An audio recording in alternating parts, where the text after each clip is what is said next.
Friends, हम लोग देख रहे हैं टीआरई 1 to 3 में आए हुए क्वेश्चंस। आज का हमारा क्वेश्चन है प्रपदवाद के अंतर्गत इनमें से किस रचनाकार का नाम सम्मिलित नहीं है। तो यहाँ हमारा आंसर होगा नलिन बिलोचन शर्मा, आचार्य नंदकिशोर, केसरी कुमार। इनमें एक से अधिक या इनमें से कोई नहीं। फ्रेंड्स, हमारा आंसर होगा आचार्य नंदकिशोर।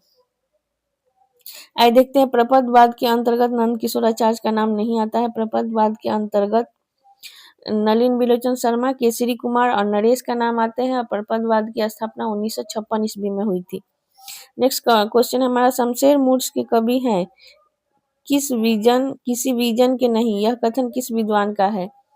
यहाँ हमारा आंसर होगा मलयज, अशोक वाजपेयी, नेमीचंद जैन।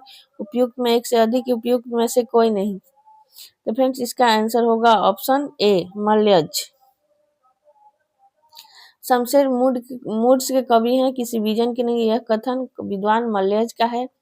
शमशेर बहादुर सिंह की प्रमुख रचना जो है कुछ कविताएं, कुछ और कविताएं, चुका भी नहीं हूं मैं, इतने पास अपने, कल तुझसे हो रहा है मेरा आदि।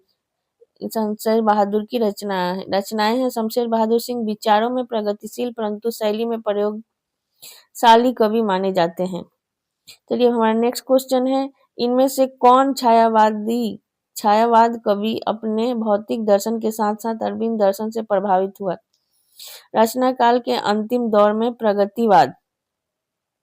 तो यहाँ हमारा आंसर होगा ऑप्शन जयशंकर प्रसाद, सुमित्रानंदन पंत, सूर्यकांत त्रिपाठी निराला। उपयुक्त में से एक से अधिक, उपयुक्त में से कोई नहीं। तो यहाँ हमारा आंसर होगा ऑप्शन बी सुमित्रानंदन पंत।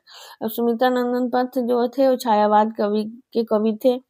अपने रचना काल के अंतिम दौर में वे प्रगतिशील और भौतिक दर्शन के साथ साथ अरविंद दर्शन से प्रभावित थे। हमारा नेक्स्ट क्वेश्चन है, भूली कहत नवरस सुकवि सकल मूल सिंगार, यह विचार रीतिकाल के किस आचार्य का है। हमारा आंसर होगा चिंतामणि त्रिपाठी, प्रताप शाही, कुलदीप मिश्र। उपयुक्त में से एक से अधिक, उपयुक्त में से कोई नहीं।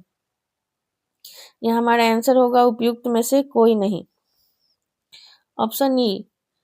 आइए जानते हैं, भूली कहत नवरस सुकव सकल मूल सिंगार, यह विचार रीतिकाल के प्रमुख आचार्य कवि देव की है।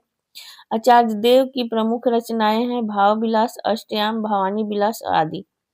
नेक्स्ट क्वेश्चन देखते हैं, इन आचार्यों में अलंकारवादी आचार्य कौन है। चिंतामणि त्रिपाठी, केशव दास, सोमनाथ। उपयुक्त में से एक से अधिक, उपयुक्त में से कोई नहीं। तो यहाँ हमारा आंसर होगा ऑप्शन सी सोमनाथ। सोमनाथ जो है अलंकारवादी आचार्य। आइए इनके बारे में जानते हैं। सोमनाथ अलंकारवादी आचार्य हैं। केशव दास की प्रमुख रचनाएं हैं रसिक प्रिया,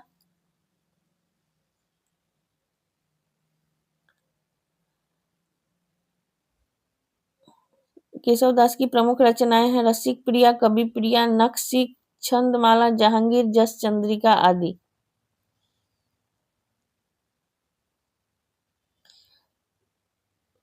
सॉरी, इसका आंसर ऑप्शन सी होगा फ्रेंड्स।